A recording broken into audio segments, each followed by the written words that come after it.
ईशा का चेहरा अचानक पीला पड़ गया।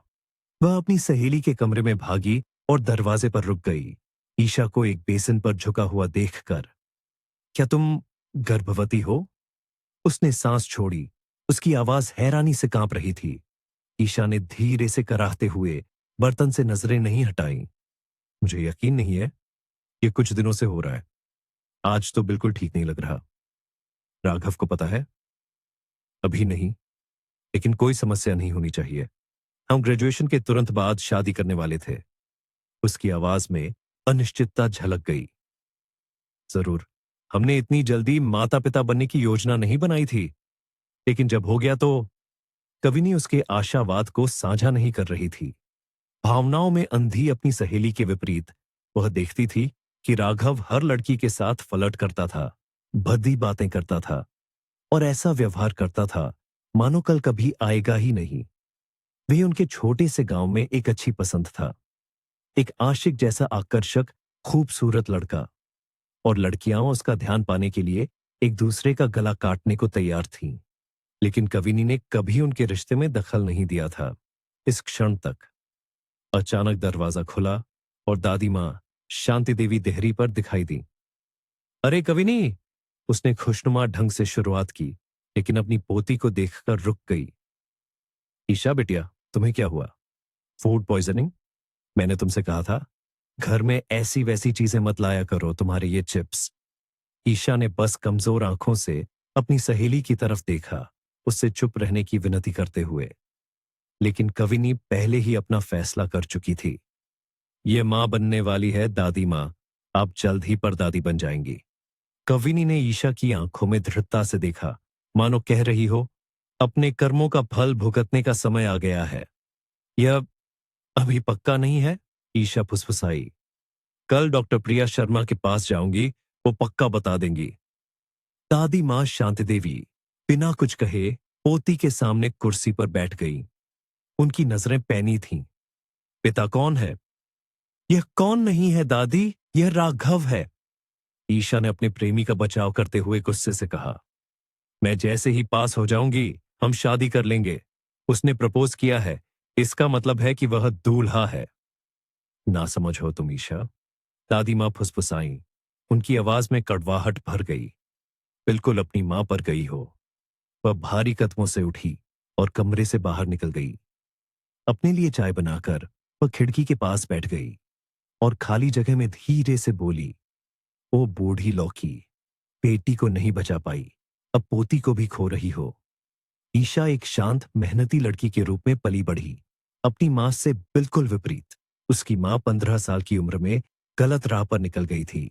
16 में ईशा को जन्म दिया और तुरंत बेटी को अपनी मां पर छोड़ दिया और अपने बेतरतीब संबंधों की श्रृंखला जारी रखी।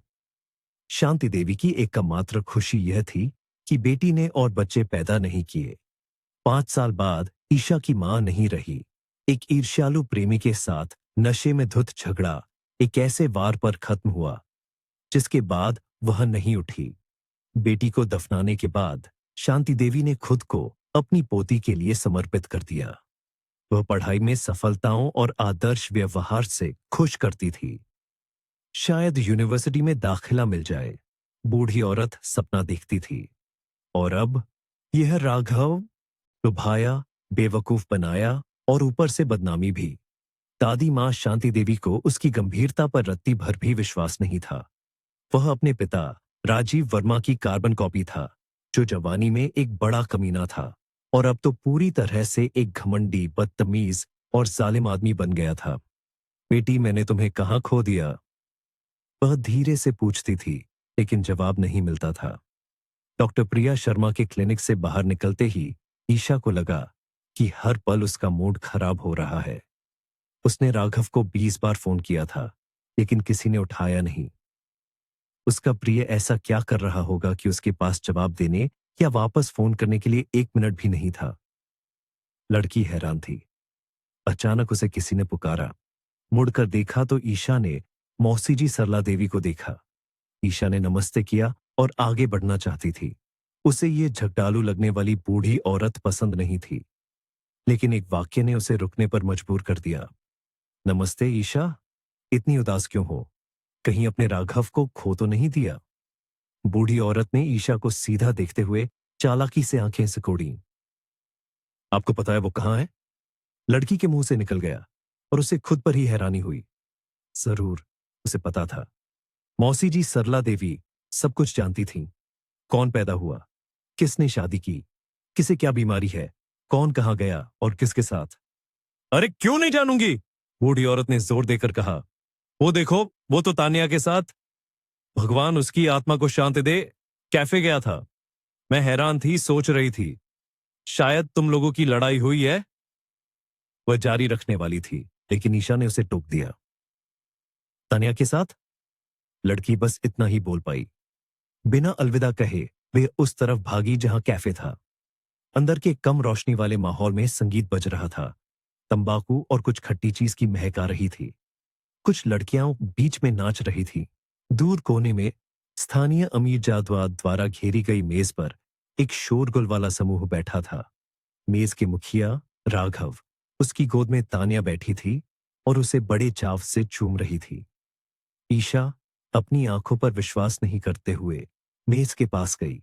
किसी ने उस पर ध्यान नहीं दिया। थोड़ी देर खड़ी रहने के बाद उसने फैसला किया कि राघव इतना नशे में है कि उसे पता ही नहीं चल रहा कि क्या हो रहा है। राघव, इसका क्या मतलब है? पूरी टोली उसकी तरफ मुड़ी और ऐसा लगा मानो संगीत भी थम गया हो। लेकिन तान्या हिली तक नहीं। वह उसकी गोद में ही बैठी रही, बेशर्म मुस्कान के साथ ईशा को देख रही थी, मानो उसे पहली बार देख रही हो। तुम्हें क्या चाहिए ईशा? राघव ने तिरछी मुस्कान के साथ पूछा। मैं पूछ रही हूं, यहां क्या हो रहा है? ईशा ने दोहराया। अभी भी उम्मीद कर रही थी कि वह होश में आएगा और माफी मांगते हुए उसकी तरफ दौड़ेगा।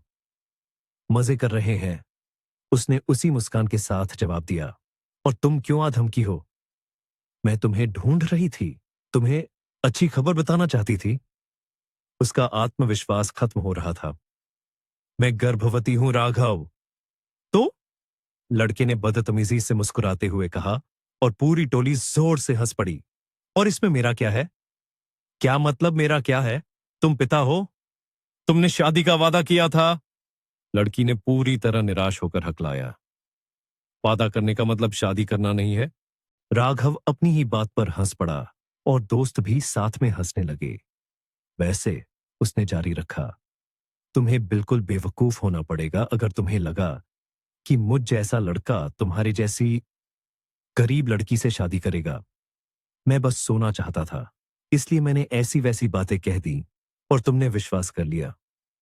बेवकूफ नहीं हो क्या? अब जाओ, हमें मजे करने में परेशान मत करो। ईशा अपनी जगह पर जड़वत खड़ी रही, अपनी भावी संतान के पिता को घूर रही थी। लेकिन मैं क्या करूं? उसने मुश्किल से सुनाई देने वाली आवाज में पूछा। यह तुम्हारी अपनी समस्या है। राघव ने उसकी बात सुन ली। और मुझे इस बारे में परेशान करने की सोचना भी मत। अगर मैंने अपने पिता को बता दिया तो वो तुम्हें यहां जीने नहीं देंगे और अगर चाहेंगे तो तुम्हें जेल भी भिजवा देंगे। शर्म और निराशा से ईशा को समझ नहीं आया कि कहां जाए। अचानक मुड़कर वह कैफे से बाहर भागी। आंसुओं से उसका दम घुट रहा था। वह बिना रास्ता देखे दौड़ी। ईशा, वापस आओ। मौसी जी सरला देवी ने उसे रोकने की कोशिश की, लेकिन व्यर्थ। फिर वह दादी मां शांति देवी के घर की तरफ भागी, ये सोचकर कि शायद वह वहीं मिल जाए। दादी मां शांति देवी! अरे कोई है! मुसीबत! तुम्हारी ईशा वो नदी की तरफ भागी है। सरला देवी ने दरवाजा खोलते हुए चिल्लाया। हे भगवान! दादी मां शांति देवी शॉल लपेटकर घर से नदी की तरफ भागी। किसी चमत्कार से वह समय पर पहुंच पाई। ईशा पुल पर खड़ी थी, घबराकर अपनी जैकेट का किनारा मसल रही थी। बेटी, मत करो, दादी मां शांति देवी ने धीरे से कहा, सावधानी से पास आते हुए। तुम मुझे किसके सहारे छोड़ जाओगी? मैं तुम्हारे बिना नहीं रह सकती मेरी बच्ची। दादी, उसने कहा मैं बेवकूफ हूं कि उसने सब जानबूझकर किया, सिर्फ सोने के लिए। मैं जीना नहीं चाहती। मैं इस बदनामी के साथ कैसे चलूंगी? और भगवान उसे सजा देगा बेटी। उसे सबका बदला भुगतना पड़ेगा। और तुम अपने ऊपर पाप मत लो। धीरे धीरे आगे बढ़ते हुए शांति देवी ने समझाया। तुम सिर्फ खुद को ही नहीं बर्बाद करोगी, बल्कि एक निर्दोष बच्चे को भी। लेकिन उस बच्चे की किसे परवाह है? उस पर जीवन भर हंसेंगे, उंगली उठाएंगे, नाजायज बच्चा। और हम चले जाएंगे ईशा, हम चले जाएंगे, किसी को नहीं बताएंगे कि बिना पिता का है। कह देंगे कि पिता की मृत्यु हो गई। डरो मत मेरी प्यारी, मैं मदद करूंगी, तुम्हें नहीं छोड़ूंगी। ईशा आखिरकार मुड़ी। आंसुओं से भरी उसकी बड़ी बड़ी आंखें आशा से देख रही थीं। चलो मेरी प्यारी, घर चले, चाय पियेंगे, शांत होंगे। और भाड़ में जाए वो जालिम आदमी, तुम देखोगी भगवान उसे सजा देगा, और कैसी सजा देगा। एक हफ्ता बीत गया। ईशा घर से बाहर नहीं निकली। तान्या की बदौलत पूरा गांव पहले से ही जान चुका था कि राघव ने उसे कैसे धोखा दिया। दादी मां शांति देवी का दिल अपनी पोती को देखकर फट रहा था। ईशा कुछ नहीं खा रही थी, बस रो रही थी। अरे बस करो, परीक्षा पास कर लेना, तुरंत घर बेच देंगे और चले जाएंगे। जहां तुम चाहोगी वहीं चले जाएंगे। और जब बच्चा हो जाए तुम पढ़ने जाना, मैं देखभाल करूंगी। चिंता मत करो ईशा, सब ठीक हो जाएगा। लेकिन ईशा मानो सुन ही नहीं रही थी। वह अभी भी खाना खाने से इनकार कर रही थी और लगातार रो रही थी। एक दिन दादी मां शांति देवी बाजार से लौटकर अपनी पोती को बेजान पाया। शारीरिक और मानसिक थकान। आए हुए एम्बुलेंस डॉक्टर ने बताया, हम इसे अस्पताल ले जा रहे हैं, आपको भी डॉक्टर को दिखा लेना चाहिए। उसने शांति देवी से सख्ती से कहा। दिखाऊंगी, दिखाऊंगी। बुजुर्ग औरत ने बड़बड़ाते हुए उसके पीछे दरवाजा बंद किया। पहले उस एक नालायक से मिलूंगी और फिर डॉक्टर के पास। वह कपड़े पहनकर शॉल लपेटकर घर से बाहर निकली। वह राजीव वर्मा के घर की तरफ गईं, ताकि उसे बता सकें कि वह उसके बेकार बेटे और उन सब के बारे में क्या सोचती है।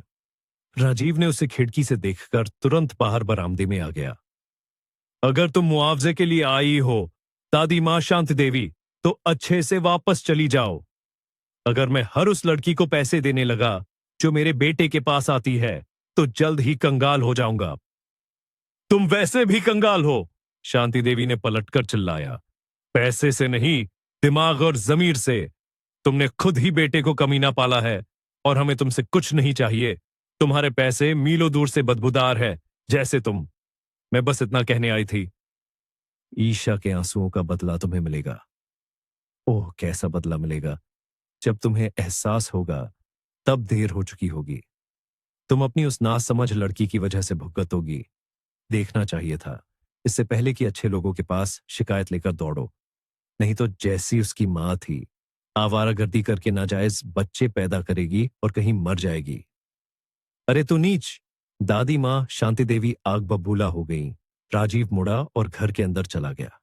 महिला ने जमीन से एक पत्थर उठाया और घर की तरफ फेंक दिया, खिड़की पर मारने की उम्मीद से, लेकिन चूक गई। गेट पर थूक कर वह धीरे धीरे घर की ओर चल पड़ी। उसकी हिम्मत जवाब दे गई, बरामदे में ही। भारी शरीर के साथ गिरकर बुजुर्ग औरत फिर कभी नहीं उठी। दादी मां शांति देवी, क्या बैठ गई हो या? मौसी जी सरला देवी गेट के बाहर खड़ी थीं, पड़ोसी को पहचानने की कोशिश कर रही थी। वह अजीब तरह से बैठी थी, हिल नहीं रही थी। हे भगवान, यह क्या हो गया? सरला देवी रो पड़ी और अपना पुराना मोबाइल निकालकर एम्बुलेंस बुलाई। ये सब कैसे हुआ? वह रो रही थी जब एम्बुलेंस वाले शांति देवी का शरीर ले जा रहे थे। शायद हार्ट अटैक, डॉक्टर ने उदास होकर जवाब दिया। पिछले 24 घंटे में वह दूसरी बार इस घर आया था और कुछ उसे बता रहा था कि दोनों त्रासदियों में कोई तीसरा शामिल है। इकट्ठी भीड़ फुसफुसा रही थी। एम्बुलेंस के जाने के बाद लोग जाने में जल्दबाजी नहीं कर रहे थे, हुई घटना पर चर्चा कर रहे थे। आखिरकार वे चले गए, केवल दादाजी रवि और सरला देवी बचे। तो क्या करना है, ईशा को कैसे बताएं? सरला देवी ने कहा। हाँ, स्थिति तो गंभीर है। दादाजी रवि ने कहा, कल शहर जाती हूं, ईशा से मिलकर आती हूं, और अंतिम संस्कार का इंतजाम भी करना है। सरला देवी ने तय किया। मैं तुम्हारे साथ हूं, रवि ने कहा। तुम्हें अकेले यह सब संभालना नहीं है। माफ कीजिए, एक अनजान आवाज ने उन्हें टोका। क्या आप बता सकते हैं कि शांति देवी कहां रहती है?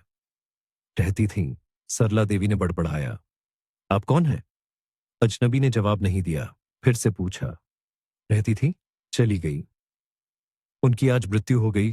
दादाजी रवि ने साफ साफ कहा। आपको देर हो गई नौजवान। माफ कीजिए। नौजवान एक कदम आगे बढ़ा। बातचीत करने वालों ने देखा कि वह 40 साल से काफी ज्यादा उम्र का है। उसकी आंखों के पास की झुर्रियां, गहरी नाक-होंठ की लकीरें और सफेद बाल यह बता रहे थे। और उनकी पोती ईशा, उसे कहां ढूंढूं? सरला देवी और रवि ने एक दूसरे को देखा। आपको उससे क्या काम है? दादाजी रवि ने सख्ती से पूछा। कुछ परिचितों ने शांति देवी को कुछ देने को कहा था, या पोती को, तो उसे कहां ढूंढूं? आदमी जोर दे रहा था। वह अस्पताल में है, शहर में। बस आप थोड़ा ध्यान से बात करें, उसे गहरा सदमा लगा है। मौसी जी। सरला देवी ने सोचा कि ईशा के लिए कोई आ जाए तो बुरा नहीं होगा, भले ही सिर्फ परिचित हो। जब वह दादी को जानता था तो शायद उसके परिचित लोग भी बुरे नहीं होंगे। धन्यवाद। आदमी ने धन्यवाद कहा और गाड़ी की तरफ बढ़ गया, जिसे बुजुर्गों ने शुरू में देखा नहीं था। सुबह जल्दी नाश्ता पैक करके सरला देवी बस स्टॉप की तरफ भागी, जहां दादाजी रवि उनका इंतजार कर रहे थे। शहर में वे अलग हो गए। रवि सामाजिक सुरक्षा कार्यालय गए। सरला देवी ईशा से मिलने अस्पताल गईं। कैसी हो बेटी? सरला देवी कमरे में बैठी थीं। ईशा पीली पड़ी लेटी थी, लेकिन अब रो नहीं रही थी। उसकी नजरें खाली थीं, छत की तरफ टिकी हुईं। यह कैसे हुआ? उसने मुश्किल से सुनाई देने वाली आवाज में पूछा। क्या बात कर रही हो मेरी प्यारी? दादी, मैंने कल नर्सों की बातें सुनी, देखना चाहती थी, लेकिन मुझे कमरे से बाहर भी नहीं निकलने दिया और इंजेक्शन लगा दिया। अभी भी सब कुछ धुंधला लग रहा है। ईशा ने नजरें छत से सरला देवी की तरफ मोड़ी। उनका दिल, वो तो बहुत समय से बीमार थीं। सरला देवी ने जितना हो सके धीरे से कहा। तुम डरो मत, हम तुम्हें अकेला नहीं छोड़ेंगे। अभी मेरे पास रह लेना, और फिर जैसी तुम्हारी मर्जी। धन्यवाद मौसी जी। सरला देवी, मुझे बस अंतिम संस्कार में कैसे जाना है? मैं डॉक्टर से बात करूंगी। मुझे लगता है वो अनुमति दे देंगे। तुम अभी लेटी रहो और फिर मैं फिर आऊंगी। बूढ़ी औरत बाहर निकली और डॉक्टर के कमरे की तरफ गई। ड्यूटी पर कल वाले आदमी को देखा। वह नर्स से कुछ बात कर रहा था। सरला देवी को देखकर उसने पहचान न दिखाने का नाटक किया और जल्दी से चला गया। हैरान होकर सरला देवी उसे जल्दी भूल गई, क्योंकि वह डॉक्टर के कमरे के पास पहुंच गई थी। डॉक्टर से बात करने के बाद वह ईशा के पास लौट आई। चलो बेटी, मैंने बात कर ली है। कल आऊंगी और तुम्हें ले जाऊंगी। और आज जाओ, लेटी रहो, इलाज करा लो। ईशा ने आज्ञाकारी ढंग से सिर हिलाया। उन्होंने थोड़ी देर बातें की। कुछ सही नहीं लग रहा, दादाजी ने सोचते हुए कहा। लेकिन तुम समय से पहले घबराओ मत। कल ईशा को ले आना, वह तुम्हारे पास सुरक्षित रहेगी। दादी मां शांति देवी का अंतिम संस्कार करेंगे और फिर सोचेंगे। डॉक्टर अशोक कुमार, मैं गर्भवती को समाप्त करना चाहती हूं। ईशा ने शांत से दृढ़ आवाज में कहा। मुझे यह बच्चा नहीं चाहिए। ईशा, फैसला बेशक तुम्हारा है, लेकिन डॉक्टर के तौर पर मैं बताना जरूरी समझता हूं। ऐसी चीजों के बहुत गंभीर परिणाम हो सकते हैं। तुम बहुत छोटी हो, समझती हो। डॉक्टर लड़की को ध्यान से देख रहा था, लेकिन उसे उसके व्यवहार में संदेह का एक अंश भी नहीं दिखा, जैसा तब होता है जब कोई किसी चीज की मांग करता है, लेकिन मन ही मन चाहता है कि उसे रोक दिया जाए। ईशा एक पूरी तरह से वयस्क, समझदार महिला का आभास दे रही थी, जिसने सब कुछ सोच लिया था और दृढ़ता से फैसला कर लिया था। आप समझते हैं, मैं बिल्कुल अकेली रह गई हूं। मेरा कोई नहीं है। और मौसी जी, सरला देवी के एहसान पर मैं जीना नहीं चाहती। मैं इस बच्चे को कुछ नहीं दे पाऊंगी। और यह मत कहना कि कोई ऊपर से मदद करेगा। मेरा बच्चा गरीबी में रहने के लिए मजबूर होने के साथ साथ अवांछित भी रहेगा। उसकी मां उससे केवल नफरत कर सकती है, प्यार बिल्कुल नहीं। नफरत। ठीक है, मैं समझ गया। कल मैं आपको एक विशेषज्ञ के पास भेजूंगा, और अभी आपके पास एक रात है ताकि आप एक बार फिर सब कुछ तौल सकें। धन्यवाद, ईशा ने कहा, मन ही मन मुस्कुराते हुए। रात, सब कुछ तौलने के लिए।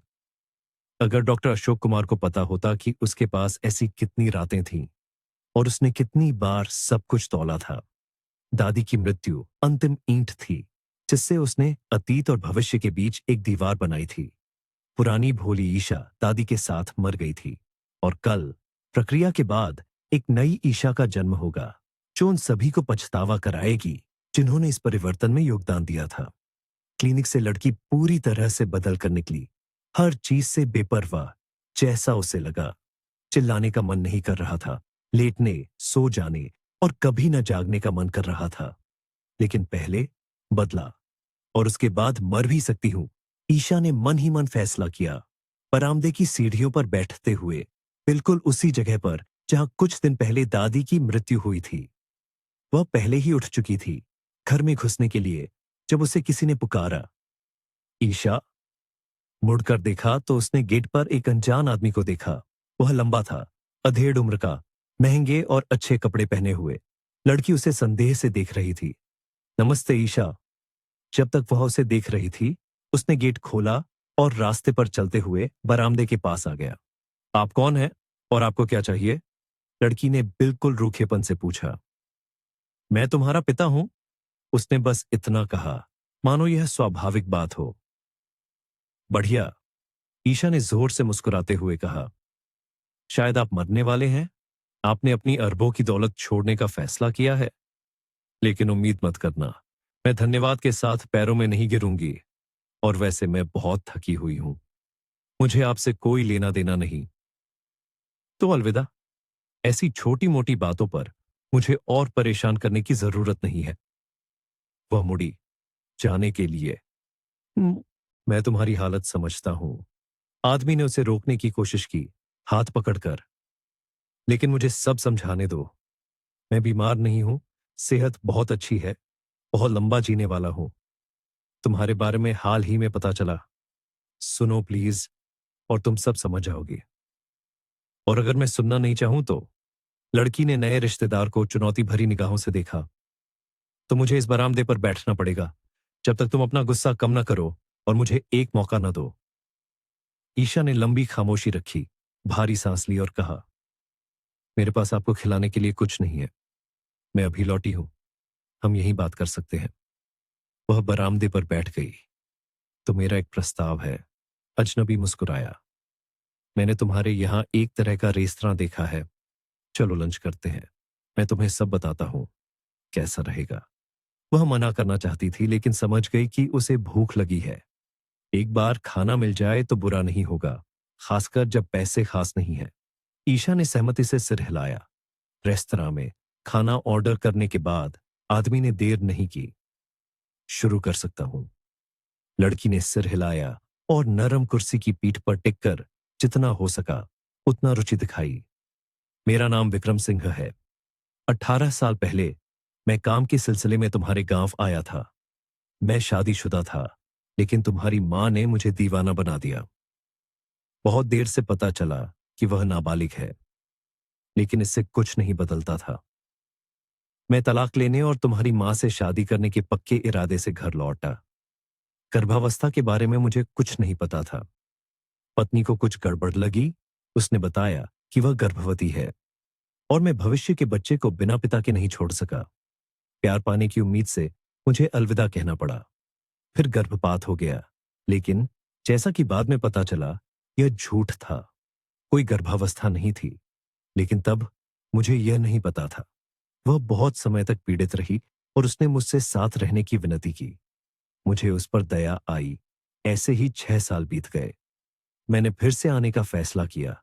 शांति देवी ने बताया कि तुम्हारी मां अब नहीं है और मुझे भगा दिया। उन्होंने यह नहीं बताया कि मेरी एक बेटी है। तलाक का अब कोई मतलब नहीं था और मैं पत्नी के साथ रहा। कुछ महीने पहले पत्नी को एक बीमारी का पता चला।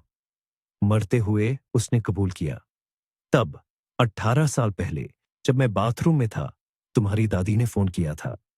पत्नी ने चालाकी की, कहा कि वह मेरी नौकरानी है और मैं बिजनेस ट्रिप पर गया हूं। शांति देवी ने विश्वास कर लिया और यह बताने को कहा कि तुम्हारी मां गर्भवती है। बेशक पत्नी ने कुछ नहीं बताया और तभी उसने अपनी गर्भावस्था का नाटक किया। पत्नी को दफनाने के बाद मैं तुरंत यहां आ गया। तुम्हें माफ करना, लेकिन तुम्हारी मां का व्यवहार आदर्श नहीं था। मुझे यह सुनिश्चित करना था कि तुम मेरी संतान हो। जब तुम अस्पताल में थी, तो मुझे मेडिकल स्टाफ को रिश्वत देनी पड़ी ताकि डीएनए का नमूना ले सकूं। जब सब कुछ पुष्ट हो गया, तो मैं तुम्हारे पास आया। मैं जानता हूं कि तुम्हारे साथ क्या हुआ है, तुम किस स्थिति में हो। मुझे मदद करने दो। जब विक्रम सिंह बता रहा था, वेटर ऑर्डर लेकर आया, लेकिन किसी ने भी व्यंजनों को छुआ नहीं। ईशा चुपचाप सुन रही थी, सुनी हुई बातों को पचा रही थी। एक तरफ उसे उसे गर्व से भगा देने, यह कहने का मन हुआ कि वह खुद निपट लेगी, उसे उन लोगों की सूची में शामिल कर लेगी जिनसे उसे बदला लेना था। लेकिन दूसरी तरफ, जो भी हो, पिता सही समय पर आ गया। उसके साधन और संपर्क उसके काम को बहुत आसान बना देंगे। विक्रम सिंह मानो उसके विचारों को पढ़ लिया हो, मुस्कुराया। मैं अनुमान लगा सकता हूं कि तुम बदला लेना चाहती हो, लेकिन खुद सोचो, तुम अभी क्या कर सकती हो? पैसे नहीं है, संपर्क नहीं है, वफादार दोस्त, मुझे यकीन है, नहीं है, और एक ठोस योजना भी नहीं है। इसलिए मैं प्रस्ताव देता हूं, मेरे साथ चलो। अपने विचारों को व्यवस्थित करो, अपनी जिंदगी ठीक करो, नसों को शांत करो और ठंडे दिमाग से योजना बनाओ। विश्वास करो, बदला एक ऐसा व्यंजन है जिसे ठंडा परोसा जाता है। हो सकता है आप सही हों। ईशा सहमत हुई। माफ कीजिए, क्या आप बता सकते हैं कि यहां कोई होटल कहां मिल सकता है? टैक्सियों के सामने एक युवा, खूबसूरत महिला खड़ी थी। वह शहर से आई बस से उतरी थी। एक हाथ में बड़ा सूटकेस था, जिसे वह खींच रही थी। कंधों पर एक छोटा बैग। अरे, हमारे इस पिछड़े गांव में होटल कहां से आ गया? एक टैक्सी वाले ने कहा। गंदी शर्ट, चिकने पैंट, पुरानी टोपी, सब कुछ बता रहा था कि वह अपनी पुरानी जीप से गांव से बाहर नहीं गया था। हाँ पप्पू, तुमने कहा था कि स्कूल खत्म होते ही यहां से चला जाओगे। ईशा ने उस आदमी को देखते हुए सोचा, जिसने उसे जवाब दिया था। वह गंदा आदमी पप्पू था, उसका सहपाठी, जो स्कूल के सालों में उसे नीचा देखता था। तो क्या कोई कमरा किराए पर देता है? ईशा को कहीं रुकना था। रवि, तुम्हारा घर तो बड़ा है, इस लड़की को पनाह दे दो, पप्पू ने सिक्स में बैठे एक युवा लड़के से कहा। आदमी लोग अजीब तरह से हंस पड़े। ईशा समीर को ध्यान से देख रही थी। उसे वह नहीं जानती थी। शायद वह तब आया जब वह यहां नहीं थी। लेकिन कौन होश में यहां आएगा, जहां काम नहीं है, सुविधाएं नहीं है, सामान्य भविष्य नहीं है। समीर गाड़ी से उतरा, उसके पास आया। मध्यम कद का आदमी, चौड़े कंधों वाला, मांसपेशियों वाले हाथ।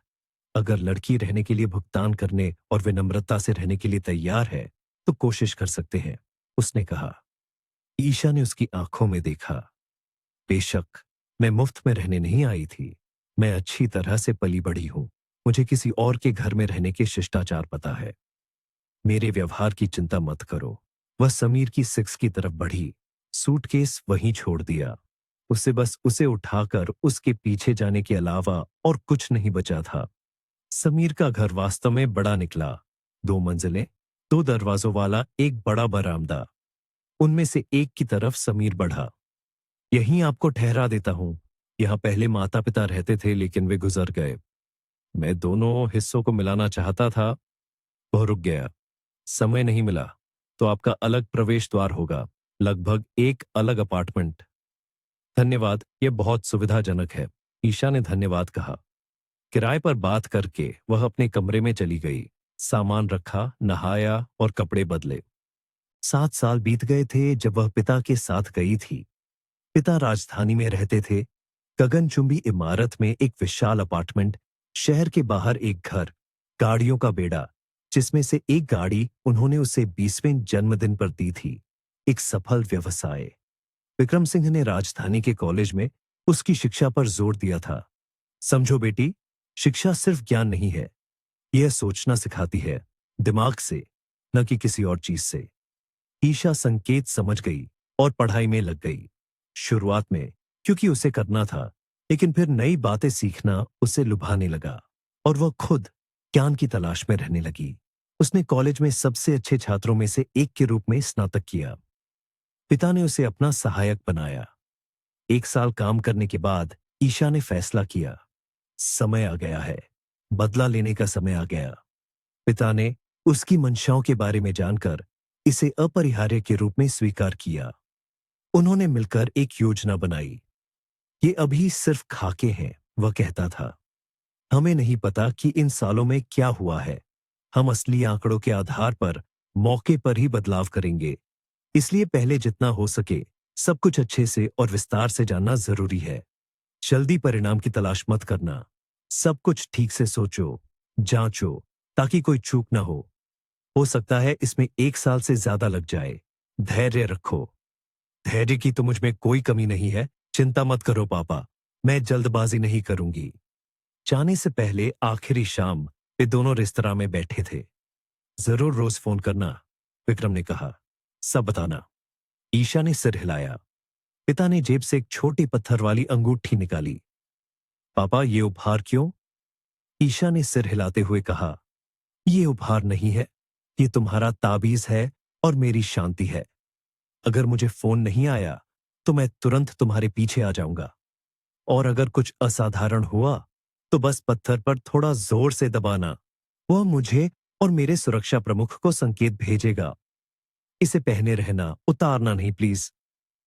ठीक है, ईशा ने भावुक होकर कहा। याद आया कि वह उसे बदला लेने वालों की सूची में शामिल करना चाहती थी। मन ही मन हंस पड़ी। इन सालों में पिता उसके लिए जीते थे, देखभाल करते थे, दयालु थे, उदार थे, मानो छूटी हुई चीजों की भरपाई कर रहे हो। सुबह ईशा उस रास्ते पर चल पड़ी जिसकी तरफ वह बढ़ रही थी। उसे पता ही नहीं चला कि वह शाम को कब सो गई। बस लेट गई और सो गई। फोन देखा, सुबह 5 बजे, उठने का समय। उसने स्पोर्ट्स सूट, जूते, बेसबॉल कैप पहने, कानों में ईयरफोन लगाए, दौड़ने निकल गई। यह योजना का एक बिंदु था, रोजाना सुबह दौड़ना। इस बहाने ईशा आसपास का निरीक्षण कर सकती थी। 7 सालों में हुए सारे बदलाव, जो लोग आए होंगे, और साथ ही बातों को सुन भी सकती थी। आज उसने स्थानीय पौष इलाके में दौड़ने का फैसला किया, यह देखने के लिए कि क्या वहां कोई खास बदलाव हुए हैं। इस बात की चिंता नहीं थी कि उसे पहचान लेंगे। नए भूरे बालों का रंग, रंगीन लेंस, डाइटिंग, सब कुछ उसे पहचान से परे बदल दिया था। कल पप्पू ने भी तो नहीं पहचाना था। गांव का सामान्य नजारा उसे उदास कर गया। खंडहर और सिर्फ पौष इलाका फलता फूलता था। नए घर, हवेली, ऊंचे बाड़, साफ दिखता था, पैसे की परवाह नहीं। आप लोग पूंजीपति, किस चीज से अमीर हो रहे हो? ईशा हैरान थी। अह, और यह उस परिवार का घर है जिसने लगभग उसकी जिंदगी बर्बाद कर दी थी। थोड़ा सा मायने नहीं रखता। ईशा ने गुस्से से सोचा और सामने रुक गई, मानो जूते के फीते बांध रही हो। नमस्ते, आपको यहां पहले कभी नहीं देखा। बगल से राजीव वर्मा की आवाज आई। ईशा ने देखा था कि वह गेट से बाहर निकल रहा था, लेकिन सोचा नहीं था कि रुक जाएगा। क्या आप शर्मा जी के यहां आए हैं? शर्मा जी उसी गली में रहते थे। उनके मुखिया के पास लकड़ी का काम था। ईशा समझ गई कि राजीव ने शिष्टाचार के लिए पूछा है। वह निश्चित रूप से जानता होगा कि वह कहां रुकी है। नहीं, उसने शांति से जवाब दिया, जूता ठीक करने का नाटक करते हुए। उठ खड़ी हुई, दौड़ना जारी रखने के लिए तैयार। राजीव से बात करने के लिए कुछ नहीं था अभी। तो फिर किसके यहां? मैं यहां सबको जानता हूं, वो लगा रहा। किसी के यहां नहीं, मैं अपनी हूं। ईशा ने नाराजगी से आदमी को देखा, यह बताते हुए कि उसके सवाल अप्रिय हैं। धीरे धीरे दौड़ने लगी। राजीव धीरे धीरे बगल से गाड़ी चला रहा था। अरे, आप नाराज मत होइए, मैं बस जिंदगी भर यहीं रहता हूं, सबको जानता हूं, और आप एक नई इंसान हैं। इसीलिए उत्सुकता हुई कि ऐसी प्यारी हस्ती किस हवा से यहां आ गई। क्या आपको नहीं लगता कि आप जरूरत से ज्यादा दखल दे रहे हैं? ईशा ने छिड़कर कहा, और बगल की गली में जाने वाली पगडंडी पर मुड़ गई। मुझे माफ कर दीजिए प्लीज, उसने पीछे से सुना। हाँ अभी? नहीं प्यारे, पहले माफ करवाना था। गेट के पास पहुंचते ही ईशा को बच्चे की आवाज सुनाई दी। बरामदे पर 3 साल की एक छोटी बच्ची भाग रही थी। उसके पीछे एक पिल्ला दौड़ रहा था। बच्ची जोर जोर से हंस रही थी। समीर थक चुका था। बुनी हुई कुर्सी पर बैठा था, निराशा से बच्चे को देख रहा था। ईशा को देखकर उसने नाराजगी से नमस्ते किया। मुझे पहले डर था कि आपको जगा देंगे, लेकिन जब आप बाहर नहीं आए तो मैंने सोचा आप गहरी नींद में हैं। मैं दौड़ रही थी, ईशा ने कहा, चुपके से बच्ची को देखते हुए। बेटी, उसने फैसला किया। क्या आप स्पोर्ट्स करती हैं? समीर ने पूछा। नहीं, बस दौड़ती हूं। सोचने में मदद मिलती है, जागने में और खुद को फिट रखने में। बेशक। अच्छी बात है। कॉफी चाहिए? आदमी ने अप्रत्याशित रूप से पूछा। हाँ, जरूर। ईशा खुश हुई। अगर वह इस परिवार से दोस्ती कर लेगी तो जानकारी निकालना आसान होगा। समीर ने विरोध कर रही खुशी को उठाया और घर के अंदर चला गया। ईशा भी पीछे गई। एक छोटा सा हॉलवे एक विशाल रसोई की तरफ ले जा रहा था। चूल्हे पर केतली सीटी बजा रही थी। समीर बंद करने भागा। हर जगह खिलौने बिखरे हुए थे। माफ कीजिए, हमारे यहाँ साफ सफाई नहीं है, उसने माफी मांगी, ये देखकर कि ईशा कमरे को देख रही है। अंदर आइए। और हाथ कहाँ धो सकते हैं? बाथरूम रसोई के ठीक सामने है। ईशा पीछे गई। बाथरूम में भी खिलौने थे, लेकिन किसी महिला के कोई संकेत नहीं थे। या तो वह कम रखरखाव वाली है या बहुत व्यस्त है, लड़की ने फैसला किया। मेज पर पहले से ही सैंडविच से भरी प्लेट, मफिन की टोकरी, कॉफी के कप रखे थे। माफ कीजिए उत्सुकता के लिए। और आपकी पत्नी? ईशा ने हिम्मत करके पूछा। वह गुजर गई। ओह माफ कीजिए, मुझे नहीं पता था। समीर ने कुछ जवाब नहीं दिया। ईशा ने भी पारिवारिक विषय न उठाने का फैसला किया। और आप कहाँ काम करती हैं? उसने पूछा। स्कूल में। मैं भौतिकी, कंप्यूटर साइंस पढ़ाता हूँ। कभी कभी गणित भी पढ़ाता हूँ, जब बदलना पड़ता है। हम यहाँ 4 साल पहले आए थे। पहले पत्नी के माता पिता आए, फिर हम भी। शहर की हवा लीना के लिए बहुत भारी थी, इसलिए चले आए। चूंकि हम माता पिता के साथ शिक्षक हैं, हमें तुरंत घर मिल गया। और कल आप बस स्टॉप पर क्या कर रहे थे? ईशा हैरान थी। थोड़ा बहुत काम कर रहा था। शिक्षकों की तनख्वाह तो कौड़ियों के बराबर होती है। छोड़ो, मैं क्या अपने बारे में बता रहा हूं? आप सोचेंगी कि शिकायत कर रहा हूं। और आप किस हवा से यहां आ गई? जिस फर्म में मैं काम करती हूं, उसने ऐसे कई गांवों में एक उत्पादन इकाई खोलने का टेंडर जीता है, एक तरह से समर्थन के लिए। और मैं विशेषज्ञ के तौर पर यह पता लगाने आई हूं कि यहां कौन सा उत्पादन लाभदायक रहेगा। ये वह कहानी थी जो उन्होंने पिता के साथ मिलकर बनाई थी, ताकि उसके यहां होने के सवालों का एक तर्क संगत जवाब हो। ईशा, माफ कीजिए, लेकिन हमें भागना होगा। समीर उछलकर उठा, तैयार होने भागा। खुशी को बालवाड़ी पहुंचाना है। हाँ हाँ जरूर। ईशा उठी। मैं अपने कमरे में जाती हूं। कमरे में उसने कपड़े बदले, बिस्तर पर बैठी, सोचने लगी। किसी तरह सहजता से कहानी निवासियों तक पहुंचानी थी। पिता को फोन किया। पापा, दस्तावेजों का क्या हुआ? बस अभी ओलेग दिमित्रिविच के पास जा रहा हूं। ओलेग दिमित्रिविच पिता के पुराने परिचित थे, एक उच्च पदस्थ अधिकारी जो भूमि संबंधों का काम देखते थे। बस आप उन्हें बता दें, मैं आज उत्पादन इकाई की अफवाह फैला रही हूं। चिंता मत करो बेटी, कर देंगे। आज ही सभी दस्तावेज स्थानीय मेयर को भेज देंगे। थोड़ी और बात करने के बाद ईशा तैयार होने लगी। ऐसे कपड़े पहनने थे कि अजनबी न लगे, लेकिन अलग दिखे, और वह इसमें सफल रही।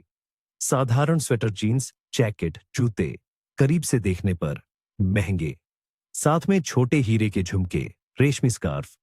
तैयार। सभी खबरें कहां सुने और अपनी कहानी सहजता से कहां बताऊं? बेशक, छोटी दुकान में। वहीं चली गई। उसे किस्मत का साथ मिला। भीड़ बहुत थी, अभी अभी रोटी उतारी गई थी। ईशा कतार में खड़ी हो गई। तुम लिख लेना लक्ष्मी, एक अधेड़ उम्र की ग्राहक दुकानदार से कह रही थी। उस कमीने ने फिर जुर्माना लगा दिया। भुगतान नहीं करता, बस जुर्माना लगाता है। और क्यों? किसी ने उत्सुकता से पूछा। इसलिए कि जैकेट फटी हुई है। कहता है फंस जाएगी, मशीन में आ जाएगी और मुझे जवाब देना पड़ेगा। उस जैकेट को 100 साल हो गए। उसे पुराना मैकेनिक पहनता था और मैं उसे सील सील कर थक गई। और फायदा क्या? उम्र से झड़ रही है और नई तो मिलेगी नहीं। पहले इगोर स्टेपनोविच के समय हर 2 साल में नई मिलती थी, ये नियम था। दूसरी ने जोड़ा। और इस वाले के समय उसने हाथ हिलाया। ओह, सर्दियों में इस आदमी से बर्फ तक नहीं मिलेगी। मेरा वाला बिना जुर्माने के तो कौड़ियों में मिला। घंटों की गिनती कम थी। और जाओ साबित करो। लिख लेती हूं, तुम्हें कहां डालूं? दुकानदार बड़बड़ाई। मुझे जल्द ही लिखने के लिए जुर्माना लगना शुरू हो जाएगा। सुनीता ने तो कह ही दिया, अगर उधार दिया तो जुर्माना लगाऊंगी, और कैसे न दूं? तब तो बिक्री नहीं होगी। अचानक सब चुप हो गए। एक नई विदेशी कार आ गई। तान्या बाहर निकली। उसकी सूरत पैसों की चीख रही थी। नमस्ते, मुझे रोटी चाहिए, उसने फेंक कर कहा। कौन आखिरी है? ईशा ने जवाब दिया, शांति से तान्या को देखते हुए। पहचानेगी या नहीं? नहीं पहचाना। ईशा को ऊपर से नीचे तक देखकर, उसकी सूरत का अंदाजा लगाकर तान्या ने एक बनावटी मुस्कान ओढ़ ली। तो आप समीर के यहां ठहरी है? हमेशा की तरह उसमें शिष्टाचार की कमी थी। क्या? ईशा ने हैरानी का नाटक करने का फैसला किया। तान्या ने देखा, बात संभालने की कोशिश की। अरे, आप नाराज मत होइए, ये गांव है, यहां सब अपने हैं, उसी तरह बात करते हैं। अगर आप रुकने का इरादा रखती हैं, तो आदत डाल लीजिए। वैसे आप कब तक रहेंगी? मैं काम से आई हूं, जैसे ही खत्म होगा तुरंत चली जाऊंगी। बात शुरू करने का अच्छा मौका। कितना दिलचस्प, तान्या ने चिल्लाया। कतार भी ध्यान से सुन रही थी। माफ कीजिए उत्सुकता के लिए, आपका काम क्या है? जिस फर्म में मैं काम करती हूं, उसने आपके गांव में एक उत्पादन इकाई बनाने का टेंडर जीता है। मेरा काम यह तय करना है कि क्या बनाना है, जगह ढूंढना है, निर्माण शुरू करना है। फिर एक बार और आऊंगी, खुद उत्पादन शुरू करने के लिए। दुकान में सन्नाटा छा गया। आखिरकार उधार मांग रही महिला ने कहा, मजदूर अपने लेंगे? बेशक, अगर कम पड़ेंगे तो आसपास के गांवों से बुला लेंगे। कतार में फुसफुसाहट होने लगी। तान्या ने खुद पर काबू पाने की कोशिश की। ईशा के पास आई। तो क्या आपके दस्तावेज पहले से तैयार है? क्योंकि मैं हमारे मेयर को जानती हूं, उन्होंने कुछ नहीं कहा। अगर कागजी कार्रवाई पूरी नहीं हुई होती तो मैं यहां नहीं आती। और आपका मेयर नहीं जानता, शायद उसे अभी बताया नहीं गया है। मुझे लगता है आजकल में उसे बता ही देंगे। आखिरी वाक्य ईशा ने जानबूझकर ऊंची आवाज में कहा। लोगों को यह समझना था, उसके पास साधन है, प्रभावशाली अधिकारी हैं, जिनके लिए स्थान